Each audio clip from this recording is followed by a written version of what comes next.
Let's talk about a pretty radical idea today. What if the engine that built our modern world, the one we live in right now, isn't what we were taught in school? That's the big question we're diving into.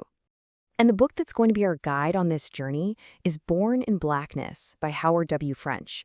His whole argument is that the standard story we all learned about how the modern age began isn't just missing a few details.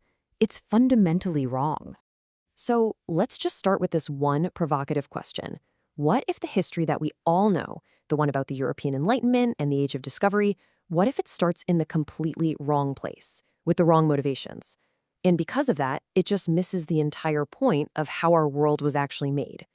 To really get what he's saying, we first have to take a look at the history we think we know. So let's start with what the book calls a story that begins wrong. You know this one, right? It's straight out of our textbooks. It all kicks off with the Great Age of Discovery. You've got heroic European explorers like Columbus heading out to find a new sea route to Asia, all because they wanted those exotic spices and silks. Vasco da Gama gets to India. Columbus, well, he bumps into the Americas, and boom, the modern world is born. Pretty straightforward. Yeah, not so fast.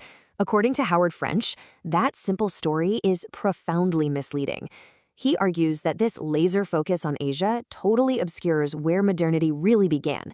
And even more importantly, it shoves Africa from being at the absolute center of the story to being a total sideshow. Okay, so if the story wasn't really about Asia, what was it about?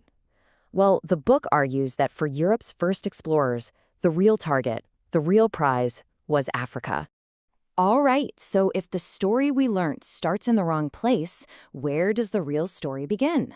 French's research points to the idea that the very first push, the initial spark for what we now call the Age of Discovery, had, absolutely nothing to do with a yearning for ties with Asia.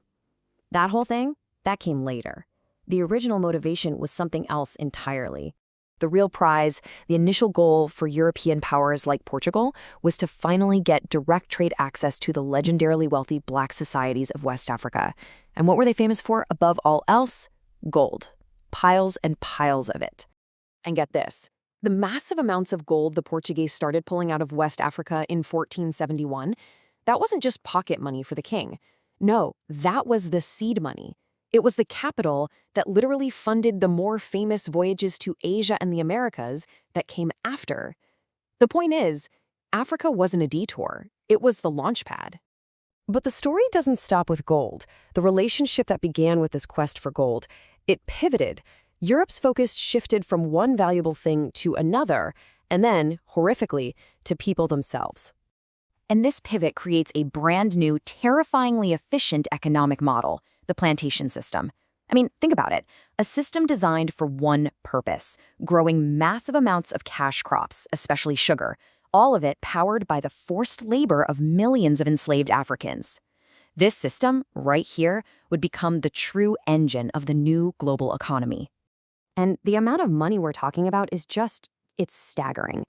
To put this into perspective, by the mid-1660s, the sugar coming out of the tiny little island of Barbados, just Barbados, was worth more than all the legendary gold and silver being pulled out of all of Spanish America combined.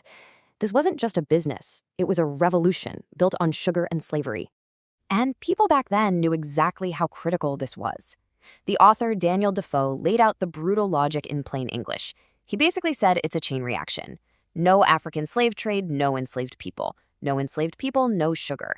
And without sugar, the colonies were worthless, and the entire global trade system would just collapse. So, okay, this system was massive, but how did it actually go on to build the world we call modern? Let's dig into what the book calls modernity's true foundation. This wasn't some kind of hidden secret. An 18th century expert on commerce described the entire British Empire as a magnificent superstructure of trade and naval power that was built quite literally on an African foundation. The wealth from this plantation system wasn't just staying in the colonies, it was flowing back to Europe and building empires. So let's break down how this engine actually worked. First, you have this insane new wealth from crops like sugar and cotton, creating fortunes on a scale nobody had ever seen. Second, all those cheap calories from sugar flood Europe, totally transforming diets and fueling a new class of factory workers. And third, the profits from slavery and all that cheap cotton, well, that provided the cash and the raw materials that helped kickstart the Industrial Revolution. It wasn't just an economic shift, it was a total transformation of society. But we have to talk about the cost of this transformation, because the human cost it's almost impossible to comprehend.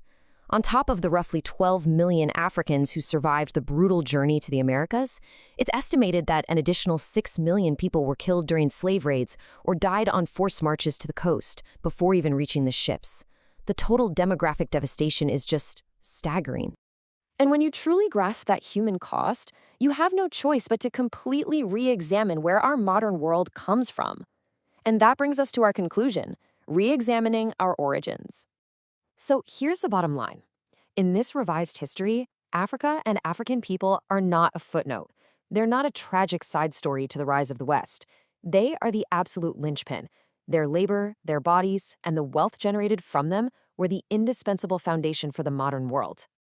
And the author makes it clear this isn't just some abstract history lesson.